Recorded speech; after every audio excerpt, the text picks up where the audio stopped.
All right, good evening, everyone. It's nice to see it. I would have expected a few more board members, but thank you for being here.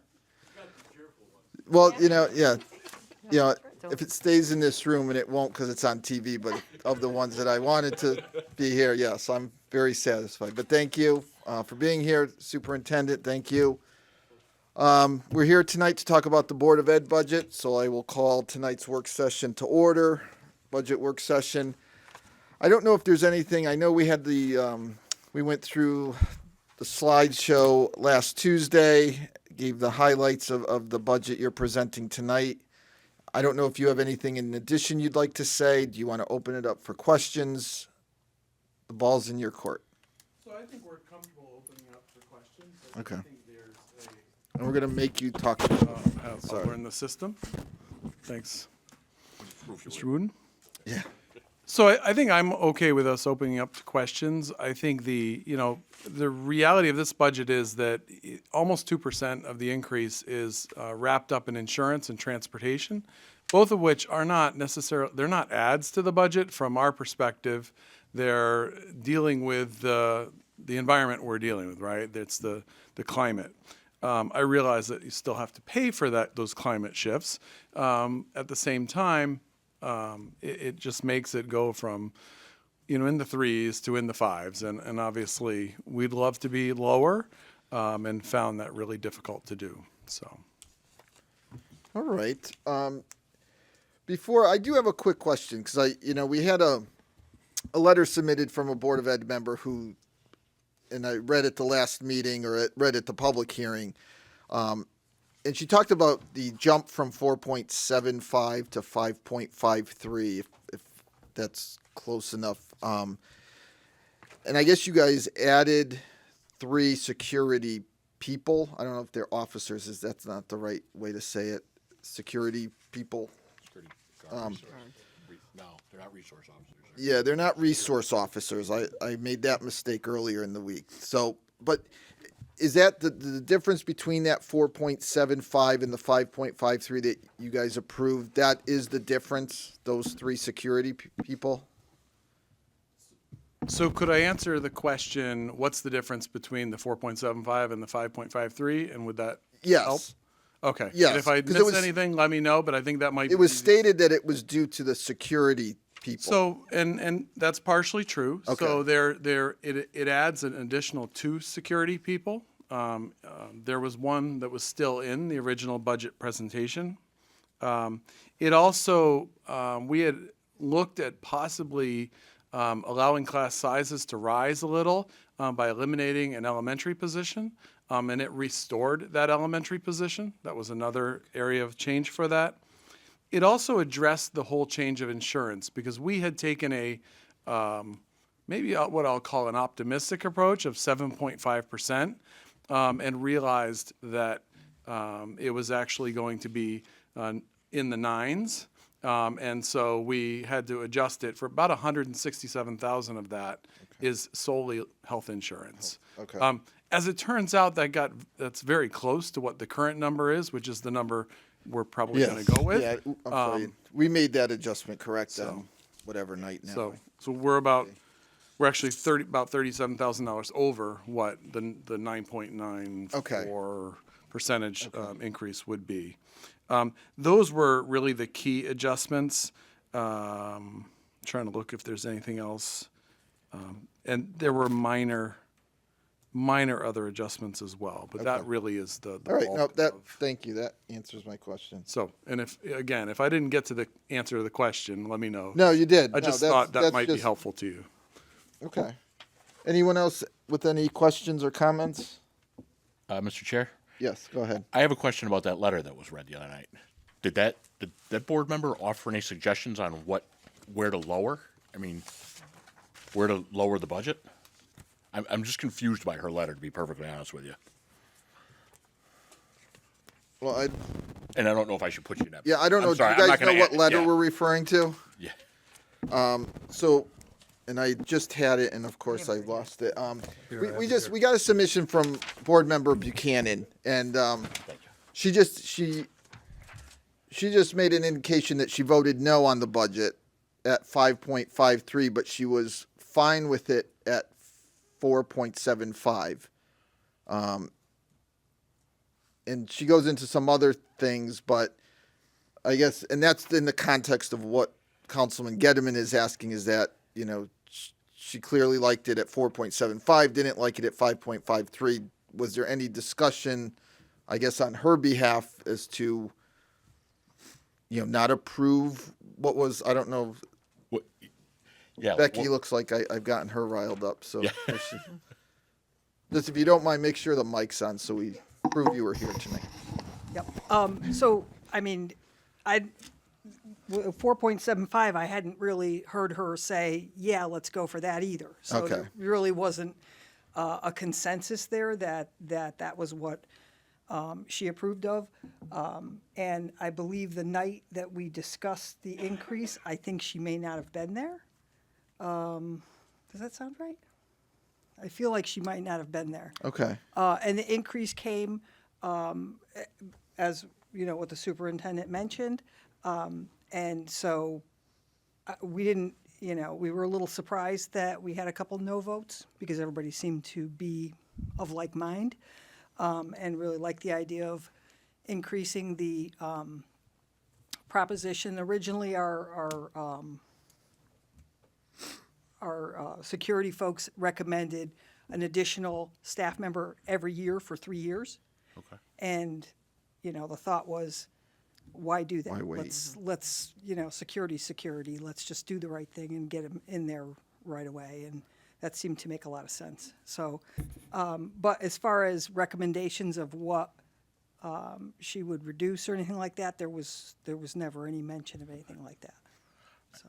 Yeah, I was just taken aback by the letter that if she didn't offer any suggestions, I don't understand the point of the letter. That's, yeah. So, I found it. I did have it. See, that makes me feel better. I was just curious if there was anything that she offered up. Nope. No, okay. No, I think the only thing we could say is we did talk about all of these things, and I think you know, nobody on the board said, oh, let's not do security, that's not important. Everybody felt that was important, and I think there was a unified front there. I think, you know, the number's larger than we're used to, right? And I think that was, I did not speak with Ms. Buchanan about the letter, but, you know, I think there's a hope to try to get it lower. So Okay. that's how I would put it. Okay, thank you. So could I talk about special education with some of the changes the state or discussions the state was in regarding special education? And I know changes were for this fiscal year, correct? Any potential increase in or funding from the state for this particular fiscal year, not next year? So let me try to throw some Yeah. information out and see if I catch it good. right now. So the legislature for the FY25 year that ends in a few months put in an additional $40 million to support excess cost. Now, I was at a meeting yesterday where one district raised their hands and said yes, and $2 million of that is ours. So just to give you context. So that is Ours, the Plainville School District. no. $2 million is that district's. Oh, okay. That Okay. it was an urban area. Okay. So just to give context to Yep. that money will get split across about 200 yes. organizations / towns. And not evenly, I imagine. And not evenly because it's based on how much we put in for special education high level costs. Okay. So that's one piece. The governor in his original budget proposal put in FY27, 2 years out, Yep. a $40 million amount for the same thing. Okay. To try to address that. So right now, the legislature put in, after some back and forth, $40 million this year. The legislature put it in for, or the budget has it in for $40 million in 27. Yep. So the conversation right now is about, well, how do you go from one level and then you drop it down 1 year and Yep. then go back up? up. Towns are not going to appreciate that. Yep. Right. So I'm optimistic that will get They'll worked smooth out. that out in some But I wouldn't respect. want to speak for the budget process, given that we're where we are currently. Okay. You know, the state's in the middle of their budget process. Yep, no, I understand. It'll probably be beginning of May before we actually get. So here's the concrete hard numbers. part about making decisions based on that. Yeah. Even if we knew it was 40 million, it's all based on how much the towns put in collectively. So a speculative amount for that is about $100,000. It might be to the positive, but again, it relies very heavily on how much we put in. So it's a moving Okay. target for So us. let me follow up where I'm trying to go with this. If this current fiscal year you do realize additional monies that cover whatever shortfall, and if there's a then some on top of that, you know, is there a way for you to kind of pre-purchase stuff technically for next year's fiscal year, you know, or encumber it for this fiscal year, but you know, really it was something you were planning on doing next year? So there are limitations on that, but yes, Yeah, it's possible. I know you have to be careful how it's done. Well, you want, you know, we yeah. like to keep the auditors nice and happy. No, right, so, and it's not, yes. it's so there not- are well, limitations, and beyond that, I think one of the people with financial credentials might need to jump in for me, so I Yeah. don't get myself in. No, that's fine. All right. Anyone else with any questions or comments? Yeah, Mr. Chairman. Yes, go ahead. Is it safe to say that salaries and benefits was the biggest increase in this budget this year? So I noticed here that the salaries went up $1,541,000 at a 5.29 increase. And the health insurance, or the benefits, I should say, went up $666,000, 7.18%. Absolutely. So in terms of gross, our budget is about 83% salary and benefits. If you put those two together, you're in the 80s. So when you increase those, even with salaries, which I think average around 3% in the total increase, you know, it becomes the largest increase of the budget. What's the average class size? We run around 15, 16 on average throughout the district. And has that increased or decreased over the years? So my understanding is it stayed pretty stable. So, and it shifts. So next year we have a shift where high school will increase a little bit because about 20 kids are less at the middle school and 20 students are increased at the high school because of a bubble moving through. So we'll actually shift some positions, even partial positions from one school to the other to try to manage that number shift. So. Another question, security guards, each school has a resource officer? So right now, the high school has a SRO, the middle school has an SRO, and there is a security guard for the high school, for the middle school, and then there's one shared by the elementary schools. Can you tell me how difficult it is to enter a school building? I know you have a security guard or a resource officer. Walk us through what a person has to do to get into a school, just so the public is aware of it. So essentially, we're working on it for our middle school, but in every other school, you have to push a button at the door, and you have to ask, let them know who you are, and they buzz you in, and then you come into the office area. And so in the office area, you have another round of kind of checking out who these people are, doing credentials. That's where we do the background check. Work with the licenses to make sure they're not on a list anywhere, and then they're allowed into the school. Is there a direct line to the police department? In other words, if there was an incident in the school, would that security officer have to call 911, or does he just push an alert button that goes directly to the police department? So he could push an alert button, or he could be on his radio. And one of the big differences is that the SRO literally has a radio that's connected to the whole police infrastructure. And then the other question was, I think it was Chris that mentioned security guards were hired. What are they used for? The same thing, or? So security guards are really to present a safe front at the front of the building, you know, to make sure people understand that there's somebody there, they are armed, and somebody there to address issues as they come about. They're also there to look at perimeter issues in terms of doors being left open, windows being left open. They are our first line if somebody's acting out of control, things like that. In terms of the community, which I'm not going to say that happens all the time, but they're there to bring to de-escalate situations. They are all they have to be, in order to be armed, they have to be retired, in good standing police officers who've kept their credentials. So they also provide that kind of knowledge base and skill set that you would get from an SRO. Thank you. Sure. All right. Anyone else with any comments or questions? Just outside of the two security guards, and you restored an elementary position when you moved up to the 5.5. Are there any other brand new positions in the budget?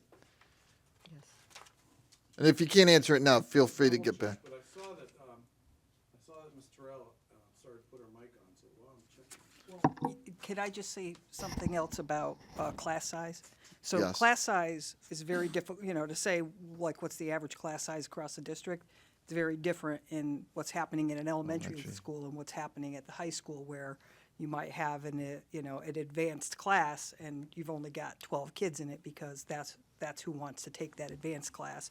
But if you got your basic math classes, basic history classes, all those kinds of things, you're going to have a lot more kids, right? So it's kind of hard to say what the exact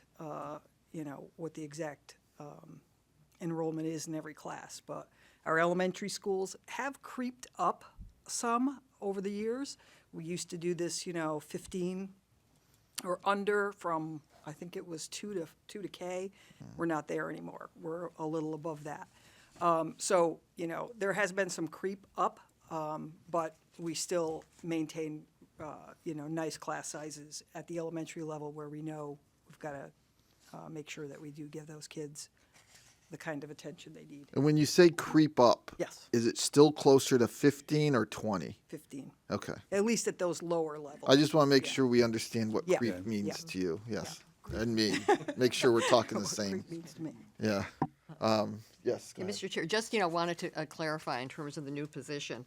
In the budget description, 2 of them were actually able to be established due to attrition, so those positions were reallocated? Right. Okay. Mhm.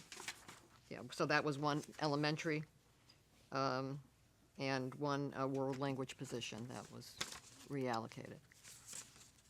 Right, so